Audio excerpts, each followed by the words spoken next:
İkinci başkan da cevap verdi. Bir tek bir şey söylemek istiyorum. Alan projedeki demir hesabı olmaz. Alan proje bir mimari projedir. Alan projenin demir hesabı olmaz. Statik projenin demir hesabı olur. Alan proje üzerinden tahminler olabilir. İşte bu kadardan metrekareden, yani değerli dostumuz, meslek adamımız bilir, statik proje üzerinden olur. Bizim de söylediğimiz şey şudur: hesaplar ortadadır, gizli kapaklı değildir. Tereddüt olan herkes bunu inceleyebilir. Biz ayrıca inceliyoruz. Anlamız açıktır, gönlümüz paktır. Diğer konulara, TV yayınları işten kimsenin işine ayrılıyor.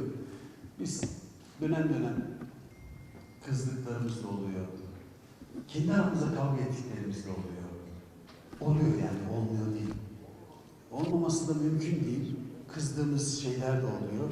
Ama bir tek mevzu söyleyeyim. Sonucunda konu Beşiktaş olunca gerisi teferruata geliyor. Bir zamanda söylüyorum arkadaşlar. Konu ne? Beşiktaş. Boş ver gerisini. O oldu, bu bitti. Kapatın mevzuyu diyoruz. Önümüze bakalım. Önümüz icraattır. Demin de söyledim. İcraat yaptığınız süreci mesela Beşiktaş taraftarları inanılmaz derecede seviyor ve onları ediyor. Geçen Kasımpaşa maçından çıktım. 150-200 tane biraz bekledim de kişi beni bekliyordu. Aman başkanım sen üzülme, biz arkandayız, şöyleyiz. Halk görüyor. Neden görüyor? İcraat olduğu zaman görüyor. Boş bir iş yaptığınız zaman söylediğiniz her laf karşılığı yoktur. TV içerisinde de olan biten bir şey yok. Bülent arkadaşımız işinin başında. Demin de söyledim. Medya grubunu çok başarılı buluyorum. Ve hepsinin büyük emekleri var. İyiye doğru gidecek. Daha da iyi yapacağız Allah'ın izniyle. Güzel hocam. Teşekkür ederim beklediğiniz için. Çünkü genel itibariyle birileri bir şey söylüyor, gidiyor. Biz dinlemeyle, cevap vermeyle kalıyoruz. Zarafetiniz için teşekkür ediyorum. Hocam, hep söylüyorum, bizim hiç gizli kapaklı bir şeyimiz yok. Sizi davet ediyoruz. Gelin bizle beraber şu Fulya'yı biz size anlatalım, ne yaptığımızı anlatalım. Biz mesela Cengiz Sarıkaya, benim de çok sevdiğim eski arkadaşımdır. Onlar da bir dava açtılar. Davalı taraf Beşiktaş Kulübü. Bizim davalı olduğumuz için mahkemeye katılmama şeyimiz yok. Bizim hukukçularımız mahkemeye katılıyorlar. Ve burada bir defense denilen o şeyi yapmıyoruz ama mahkemeye katılmak bizim hukuksal olarak mecbur olduğumuz şey. Bir sürü davalar açtık, bir sürü şeyler yaptık. Belki bizim hatalarımız bazı konuşmalar içerisinde Metin Albayrak'ın yanındayken söyledim, biz iyi kendimizi ifade edemiyoruz diye. Çok mücadele ettik. Başlangıçtan beri Ahmet Nurçevi, ikinci başkanımız ve arkadaşlarımız Fulya ile alakalı inanılmaz mücadele ettiler.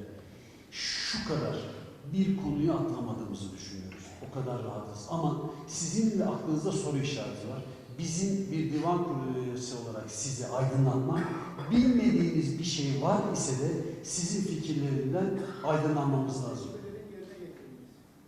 Efendim, açtık ve tahkime gittik. Bir sürü tahkim devam ediyor. Onun için diyorum ya, sizin de bilgilendirmemiz lazım. Sanki biz bir şey yapmıyormuşuz gibi algılamanız var. Çok doğal, biz izah etmemiz lazım size. Bununla alakalı da kavgalar ettik, davalar açtık. Sizden rica ediyoruz, sizi davet edeceğiz, arayacağız. Siz de hukukçunuzu alın, hep beraber bir masanın üzerine yatıralım. Tamam mı? Düşünmüşsünüz, Ahmet Bey demin ifade etti. Bizim birçok konusu, Beşiktaş'ın ikinci başkanı. Çok konuda bizim yanımızdadır, yani icra işinde olmuştur. İcra kurulu başkanlığı yaptı. En azından birçok konuyu beraber biz istişare ederiz. Ve yaptığımız ana stratejilerin çoğu ortaklaşa, birçok yönetim kurulu arkadaşımızın yönetim kurulu ortaklaşa fikridir. Bu böyle bir şey gibi düşünmeyin. Onu söylemek istiyorum. Stadın maliyeti bitireyim. Biz kar etmek için, bir dakika. Ben hocam sizi dinlerken hiç konuşmadım. Kusura bakmayın. Yok ben yani sizin de çünkü bir sürü konuşmalarınız vardı. Ben hiç 100 bin yapacağız dedik. Şu anda 280 harcamışız dedik. 100 bin dolar dedik efendimiz. Böyle bir 100 milyon dolar dedik. Böyle bir 100 bin lirayı yapabilecek birisi varsa hemen bırakalım gelsin yapsın. Gelin anlatıyorum. Biz her şeyi ihaleyle yapıyoruz. Her firmalardan, ehillerinden teklifler alıyoruz. Tereddütleriniz varsa gelin beraber bakalım. Arkadaşlarınız bir meslek adamı olmayabilirsiniz. Bilenleriniz varsa hep beraber baksınlar. Ama şunu bittiği zaman göreceksiniz ve inşallah o lafı da